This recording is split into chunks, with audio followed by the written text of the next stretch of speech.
demora, vou passar à nossa última comunicação, que vai ser proferida pelo Dr. Silvino Évora, cujo currículo e resumé chegou até mim no estilo, só para dizer, mini currículo. Eu estive a pensar, bem, não é? O mini currículo que eu recebi é um currículo enorme, não é? Então, doutor, se me permitir, eu vou, portanto, tentar, não é, fazer um bocadinho do resumo aqui para nós, portanto, beneficiarmos o tempo, mas certamente que a plateia, não é, bem como a mesa, conhece bem a experiência que o doutor tem nesta área. Ora, o doutor Silvino Évora, começamos pela formação académica, é doutorado em Ciências da Comunicação, área de conhecimento de Sociologia da Comunicação e da Informação, pela Universidade do Minho, não é? Ano de conclusão 2010. Mestre em Ciências da Comunicação, área de conhecimento da Informação e Jornalismo, é pós-graduado em Jornalismo Judiciário na Universidade Católica Portuguesa em 2004 e licenciado em Jornalismo pela Universidade de Coimbra, ano de conclusão 2004. Vamos rapidamente elencar aqui alguns marcos profissionais. É professor auxiliar da Universidade de Cabo Verde desde 2011 e a partir de 2013 é professor a tempo inteiro da mesma instituição. Professor auxiliar da Universidade de Cabo Verde entre 2010 e 2013, tempo integral. É professor também da Universidade Lusófona, presidente da mesa da Assembleia, desculpem, Municipal do Tarrafal de 2016 a 2020. Passarei rapidamente para dizer que tem também feito trabalhos de consultoria junto, por exemplo, das Nações Unidas, a PNUD, não é? Depois foi consultor para a União Africana para a revisão da Carta Africana dos Direitos Humanos e dos Povos. Tem tanto beneficiado, ganho bolsas de estudo e de investigação, depois prémios e concursos, Grande Prémio Cidade Velha, não é? Para a tese de doutoramento, o Governo de Cabo Verde, Ministério da Cultura 2010, Prémio Orlando Pantera, concurso de incentivo para publicação. Em termos de publicação científica, mais de meia dúzia de obras publicadas, artigos científicos diversos entre revistas de especialidades em vários países. Sr. Doutor, tenha a bondade de usar a palavra.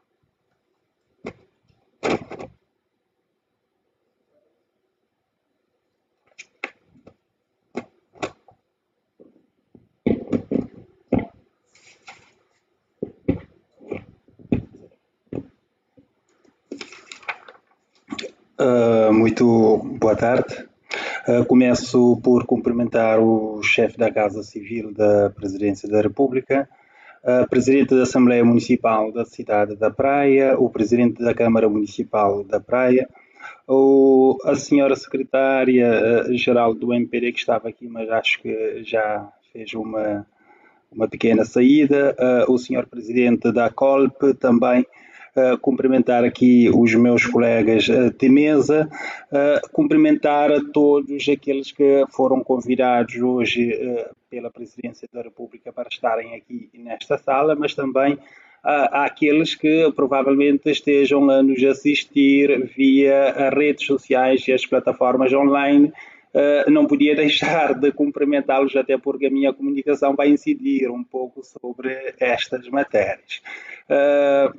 Também agradecer à Presidência da República, por um lado, destacar o facto de terem 10 anos em que tem estado a avançar com este tipo de evento, não é? Nós tínhamos o 13 de janeiro de um lado e o 20 de janeiro do outro lado, andavam cada um no seu caminho e conseguiram arranjar uma forma de amarrar as duas datas importantes e nós termos esta Semana da República, que é muito importante aqui para nós, para refletirmos o caminho que o nosso país tem estado a fazer e, por fim, também agradecer o convite que me foi formulado. Portanto, há algumas questões que eu tinha ideia de abordar que já foram, de alguma forma, sobretudo nesta fase inicial da minha comunicação, que já foi também abordado por outras pessoas que me antecederam e eu dispenso de repisar as mesmas questões. O tema que me calhou foi comunicação social, novas tecnologias de informação e comunicação e consolidação da democracia no continente, particularmente no continente africano, mas eu entendo que muito daquilo que são as influências da comunicação e das novas tecnologias de comunicação a nível da consolidação da democracia são questões universais, não são questões propriamente do continente africano exclusivo, embora tenhamos algumas nuances que são propriamente do continente, que têm a ver com a nossa própria estrutura social, não é? Antes de chegarmos à comunicação tecnológica ou tecnologicamente assistida, que é a que nós temos hoje, eu gostaria de fazer algumas referências, quer sobretudo à evolução que a comunicação conheceu a nível do século XX, não é? Nós temos, se nós recuamos um pouco na história, encontramos o século XV como um dos períodos, de alguma forma, mais importantes em termos da democratização da comunicação social, não é? Com a imprensa de Gutenberg, que surgiu neste período e que permitiu uma massificação do acesso das pessoas a conteúdos de várias naturezas, desde livros até a jornais e outros tipos de conteúdos escritos, mas é no século XX que nós encontramos as grandes revoluções que aconteceram no campo da comunicação. E não é por acaso que o século XX ficou na história da humanidade também marcado como, pelo menos nós desta área, assumimos o século XX como o século da comunicação, porque as grandes transformações ocorreram neste século. Portanto, nós temos o final do século XIX, temos a rádio a dar os seus primeiros passos, mas é no século XX que a rádio afirma-se como um grande instrumento de comunicação, sobretudo, porque também o século XX foi século de grandes desafios. A cobertura das duas grandes guerras que nós temos, a Primeira Guerra Mundial e a Segunda Guerra Mundial, fizeram com que a rádio pudesse aproveitar também de muito do desenvolvimento tecnológico que aconteceu nessa altura, porque se há uma coisa, nem tudo da guerra é má, não é? Se há uma coisa boa da guerra é que muitas vezes depois da guerra se pode, ou mesmo durante a guerra, se pode aproveitar dos avanços tecnológicos que acontecem nesses períodos e transportar esses avanços para o campo da tecnologia civil, para o uso das pessoas, e foi isso que a rádio conseguiu durante esse período das guerras e conseguiu se afirmar, ao ponto de nós termos nos anos 30 e 40 do século passado um período em que a rádio atinge o seu auge, que eu classifico esse período como um período de Deus no céu e rádio na terra. Praticamente tudo aquilo que a rádio dizia era considerada como verdadeira, e a rádio tornou-se, diria eu, um grande orientador das massas, não só a nível do espaço físico, mas também a orientação das massas para causas, para casos e para projetos, não é? Então, portanto, daí que eu considero este século um século muito importante.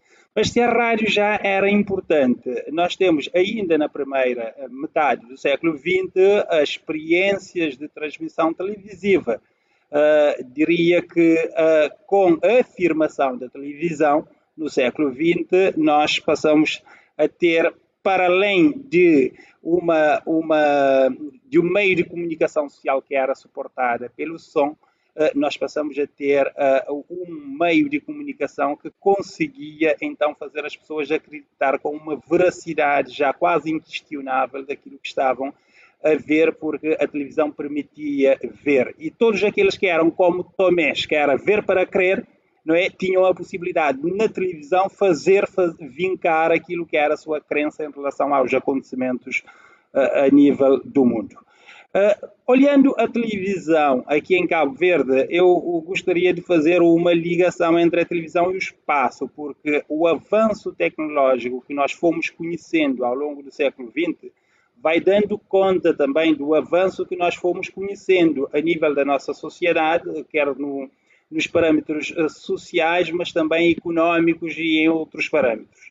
A televisão chegou em Cabo Verde, eu diria que não entrou para a sala, não é? Porque os primeiros aparelhos de televisores, normalmente, um pouco por todo o mundo, foram colocados na sala porque dificilmente as pessoas teriam muito mais do que um aparelho de televisor em casa. Tinha que colocar na sala para que todo o mundo juntasse à volta do televisor e ali pudesse confraternizar. Mas nós colocamos o primeiro televisor na janela. Porquê? Porque se dificilmente teríamos possibilidade de ter mais do que um aparelho de televisor dentro da nossa casa, no período em que começamos a ter os primeiros televisores, eu diria que dificilmente teremos uma multiplicidade de aparelhos dentro de uma determinada comunidade. E nós tínhamos outros problemas, que era o problema, sobretudo, de acesso aos meios de fazer a televisão funcionar. Uma pessoa poderia ter um televisor, mas também poderia não ter o acesso à eletricidade. E muitas vezes, para se ter um televisor, era preciso, na altura, também ter um motor para poder alimentar esse televisor. Então, isso implicava determinadas condições económicas que não estavam ao alcance de muitas famílias cabo-verdianas. Então, quem tinha televisor punha na janela e praticamente a aldeia ia assistir à televisão. Então, isso mostra-nos o primeiro, como é que a televisão chega à nossa sociedade e em que estado é que nos encontrou, não é? Nós estamos a falar da televisão dos anos 80, em que praticamente, ou seja, da chegada da televisão a Cabo Verde dos anos 80, finais dos anos 70, anos 80, em que praticamente o grosso das famílias cabo-verdianas dependiam muito, sobretudo aquelas que tinham possibilidade de ter televisão, ou então teriam alguma situação económica favorável, ou então seriam pessoas que tinham familiares do estrangeiro que nos anos 80 foram mandando alguns aparelhos de televisão. E nós passamos desta televisão, que eu chamo de televisão comunitária, para uma televisão familiar, não é? Que é tirar o aparelho de cima de janela para colocar o aparelho na sala, para que as famílias pudessem assistir à televisão. E aqui também amplia o conceito de família, porque a família aqui não era só a família de sangue dentro de casa. Era a família da vizinhança, das ruas, dos becos, das pracetas, pessoas que viviam nas redondezas e que tinham que ir à casa de fulano de tal para ver televisão, porque também o grosso das redondezas não tinha acesso a esses meios. Portanto, para nós, eu faço esse avanço, ou seja, esse recuo no tempo para nós percebermos de onde nós viemos. Hoje nós temos toda essa facilidade de nós termos a televisão ao nosso alcance no telemóvel, andamos por todos os sítios onde nós vamos, podemos aceder aos vídeos, podemos aceder aos canais internacionais, mas para chegarmos aqui nós tivemos que fazer uma longa trajetória. E eu diria que ainda antes de tirarmos o televisor da sala para colocarmos nos telemóveis, para levarmos para todos os sítios onde nós andamos, nós levamos o televisor para o quarto, que significa uma certa privacidade do indivíduo no acesso à televisão. Ou seja, quando nós demos passos mais avançados, já passamos a ter mais do que um aparelho televisor dentro da nossa casa e passamos a ter, então, a possibilidade de já não ver a televisão só na sala, mas podermos também ver a televisão no quarto. Bom, eu entendo que ao longo dos tempos houve evoluções importantes a nível da comunicação social em Cabo Verde e também esse retrato de alguma forma amplia-se um bocadinho para o continente africano, porque de certa forma o continente africano, independentemente dos países, há muitas situações que são similares, sobretudo a nível do atraso que nós tivemos em relação sobretudo da introdução da imprensa que nós tivemos, embora nós tenhamos sobretudo no período colonial, as antigas colónias inglesas tiveram prioridade face às portuguesas, ou seja, tiveram acesso antes das portuguesas e também das francesas. As francesas também tiveram acesso antes das portuguesas, mas de certa forma sempre com um grau de atraso relativo àquilo que era a expansão da imprensa nas colónias e também ao tipo de registro discursivo que se praticava tanto a nível das colónias como a nível das metrópoles, não é? Ou seja, as metrópoles tinham uma situação muito mais avançada. Portanto, eu gostaria de dar conta disto aqui até chegarmos então àquilo que nós passamos a ter com o surgimento, sobretudo no século XX, do contexto um bocadinho complexo das guerras frias que levaram os Estados Unidos e a Rússia a tentarem cada vez mais melhorar as suas formas de comunicação. Lá está outra vez a questão dos conflitos, a questão da guerra, como é que precipitaram o avanço da tecnologia ao ponto de os Estados Unidos conseguirem idealizar então a comunicação ponto a ponto através de computadores para nós termos aquilo que eu classificaria de Deus internet, que é o que nós temos hoje, que está em toda parte, em todo lugar praticamente, e só não está em cuida de nós como se ensinava na catequese, porque está muitas vezes a cuidar de interesses outros, não é? Porque às vezes esta é uma das preocupações que eu teria nesta minha comunicação de hoje, porque nós temos um olhar sobre a internet como um espaço de democracia pura, mas nem tudo que acontece no universo da internet é luz, ou seja, há interesses, há muitas vezes negócios que se montam por detrás de aparente possibilidade de concretização da democracia e que muitas vezes acabam por anular essa tal liberdade total que nós pensamos que existe na internet. Bom, uma das questões que eu gostaria de trazer aqui, primeiro, era olhar o ciberespaço de um lado, não é? Do primeiro lado, o lado que nós temos mais, ou seja, mais hábito de analisar, que é o espaço de democratização. Isto em África é muito importante, porque se nós reparamos, há muitos países que ainda têm, no nosso continente, em que apenas há uma estação da televisão e essa estação é dominada pelo Estado. Por exemplo, o nosso país amigo, vizinho, onde está o nosso presidente, a Guiné-Bissau, não é? Ainda só existe um único canal, que é o TGB, e que funciona mal e muito mal, não é? Isso significa que praticamente grande parte da detenção da perspectiva que se constrói a nível do país, sobretudo por via do audiovisual, é aquilo que o Estado permite que se construa. Então, quando nós temos esse tipo de figurino do espaço mediático, temos a possibilidade de termos hegemonia em termos da visão que se produz a nível do país, a nível de sociedade, inclusive a nível do mundo, porque ninguém está isolado e há sempre a necessidade de fazer alinhamentos internacionais e também a televisão ajuda a espelhar essa visão e este alinhamento que os países fazem. Portanto, nós temos aqui, através da internet, o surgimento de corredores alternativos que permitem que as pessoas que antes não tinham vozes e que não tinham espaço para manifestar as suas vozes possam participar de uma forma ativa com opiniões, não é? Com opiniões requerendo posicionamentos ou reposicionamentos de quem exerce o poder face às questões candentes da sociedade. Daí que entendemos que há uma grande valência que a internet tem aqui e, neste caso, eu estou a olhar sobretudo para as redes sociais, porque nós estamos numa altura em que as redes sociais assumiram o protagonismo na construção dessa visão do mundo.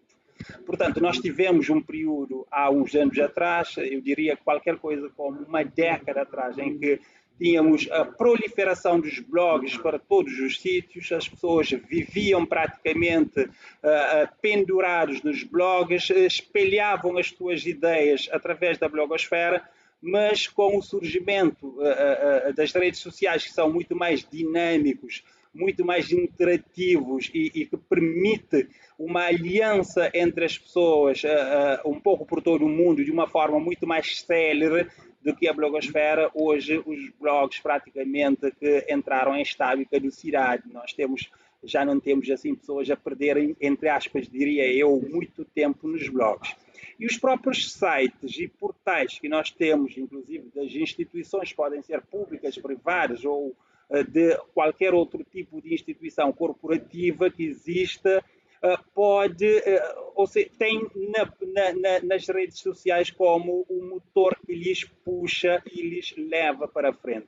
Nós não encontramos atualmente sites e portais que estão desancorados das redes sociais porque praticamente cairiam no esquecimento. Eu, talvez fazendo um paralelismo com aquilo que o Manuel Castells dizia há uns tempos atrás, que quem não está na rede não existe, olhando a rede ainda na altura, nem era essa rede que nós temos, essa rede sobretudo suportada pelas redes sociais, mas ele olhava a rede de computadores, não é? Ou seja, olhava a internet em si enquanto infraestrutura que ligava pessoas e máquinas em vários pontos do mundo.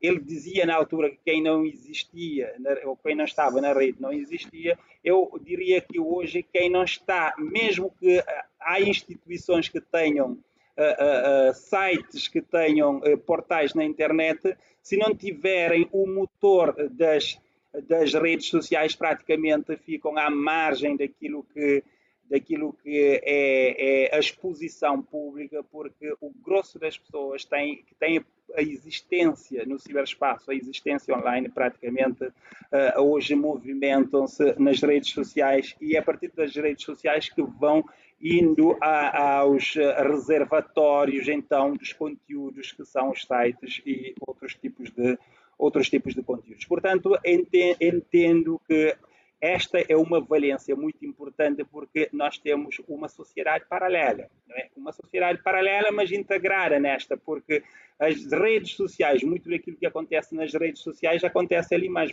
vai parar ao espaço tangível, não é? Não é um universo apenas do intangível, é uma transição entre o intangível e o intangível. Muito daquilo que quem faz um negócio a partir das plataformas online, depois o produto chega na sua casa. O comércio é intangível, mas depois há uma relação tangível que se estabelece e o dinheiro é descontado na sua conta. Portanto, nós não podemos olhar como algo que é a parte, dois universos que não se entrecruzam, mas são universos que se interpenetram, ou seja, o mundo que nós temos atualmente, este mundo em que nós vivemos, e o outro mundo que o Francisco está a viver agora na rede, não é? no telemóvel, são dois mundos que se interpenetram. Não podemos dizer que um é sombra de outro, não, são mundos que estão em aliança e, diria, um pouco na linha daquilo que Marshall McLuhan dizia nos anos 60, há um prolongamento de nós mesmos, desse universo que nós temos através dessas plataformas que existem. Portanto, se há um prolongamento nosso nessas plataformas, há um prolongamento da forma como nós vivemos nessa plataforma, também há aqui uma extensão do nosso universo e uma extensão da nossa participação cívica, a nossa participação a nível da sociedade, da fomentação da democracia, porque nós temos mais espaço de exigir, temos mais espaço de cobrar, temos mais possibilidade de fazer com que as pessoas, sobretudo quem exerça o poder, tenha também pressões da nossa parte, porque quando uma coisa cai na rede e se conseguir movimentar a rede, as pessoas estremecem e acabam por tentar, de uma forma, estancar a hemorragia ou então tentar construir resposta para a situação, porque, como eu vos disse, a rede é a extensão do nosso mundo, não é algo à parte ao nosso mundo. Portanto, para concluir, eu gostaria de olhar o outro lado da rede, que é o lado em que a rede também serve a interesses que muitas vezes nos escapam, sobretudo a nós, que estamos deste lado, porque a rede tem vários lados. Tem o lado de quem está na rede, de quem exerce a comunicação na rede, mas tem aquele lado de back-office, de quem está do outro lado, nem sequer está do outro lado do computador, está no meio dos fios que ligam os computadores, que faz a programação, que muitas vezes nos disponibiliza espaço para falarmos, mas também quando não quer, também nos corta espaço para falarmos. Portanto, se de um lado nós temos, no mundo físico, nós temos a regulação que nós temos, não é? Que são as agências reguladoras, quando alguma coisa não nos corre bem na nossa relação, por exemplo, com a televisão, a rádio ou um jornal qualquer, nós temos a agência de regulação para nós irmos dar queixa e dizer, olha, este aqui funciona mal, não está a fazer o seu trabalho.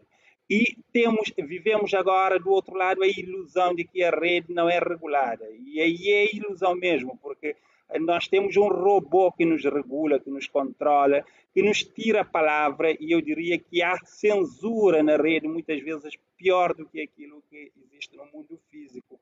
Porque, felizmente, no mundo físico nós sabemos quem são os reguladores, mas no mundo online nós não sabemos quem são. E muitas vezes no mundo online nós temos penetra na rede que acaba muitas vezes por entorpecer a nossa participação no espaço público e que nos dificulta muitas vezes a comunicação, absorve os nossos dados e inclusive coloca-nos numa situação de fragilidade. Portanto, eu gostaria de ver este outro lado da comunicação em rede, porque nós olhamos somente a parte, o front office da comunicação em rede, não olhamos a outra parte mais miudinha, em que há submundos que são submergidos por interesses múltiplos e que nós passa-nos ao lado e que nós não controlamos. Isso também é censura. Não é? Há mecanismos de censura dentro das redes e também há mecanismos que, de alguma forma, inibem a nossa participação cívica e inibem o próprio espaço de prolongamento da liberdade de expressão e da liberdade de pensamento. Nós sabemos que as empresas que estão por detrás das redes têm os seus interesses, têm os seus negócios, muitas vezes são cotadas na bolsa e têm que dar lucro.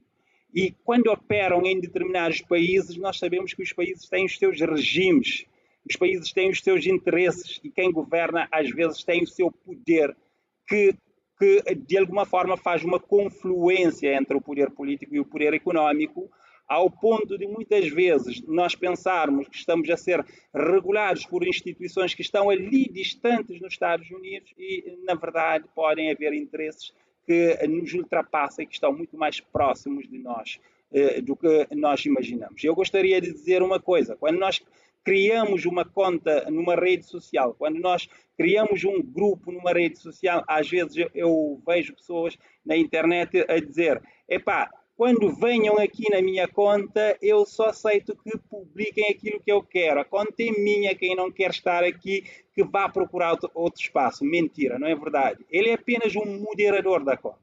O espaço é de um outro programador que está tão longe e muitas vezes também tão perto que ele nem sequer consegue imaginar quem são esses programadores. Portanto, muitas vezes estamos nas mãos de gente que muitas vezes atuam de uma forma submersa e que nós não conseguimos perceber a sua atuação e às vezes têm dados sobre nós, porque no mundo físico às vezes nós escondemos, mas no mundo digital nós estamos tranquilos e pensamos que a relação, quando estabelecemos a relação entre nós e o outro com o qual nós estabelecemos a ligação, às vezes há muitos pontos de passagem da mensagem e nós estamos constantemente a ser vigiados. Há pessoas com um dossiê completo sobre o nosso processo, sobre a nossa participação e sobre a nossa vida. E nós aqui tranquilos, pensando que está tudo bem e que nós temos uma ampla possibilidade de participação. Então, há ratoeiras na rede que muitas vezes coloca essa nossa hipotética liberdade ou amplitude da liberdade, coloca-nos numa situação de fragilidade e muitas vezes acaba por também comprometer a democracia. Eu termino dando um exemplo. Nos últimos tempos, há coisa de 4 meses, com uns jovens, criamos 2 jornais online que estamos a fazer funcionar nos últimos 4 meses.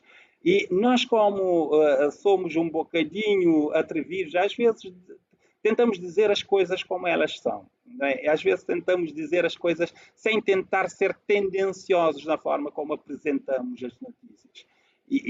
As últimas semanas foram semanas terríveis, de ataques de todas as formas, inclusive grupos que nós mesmos criamos no Facebook, somos proibidos de publicar nesses grupos, de uma forma sistemática e de uma forma constante.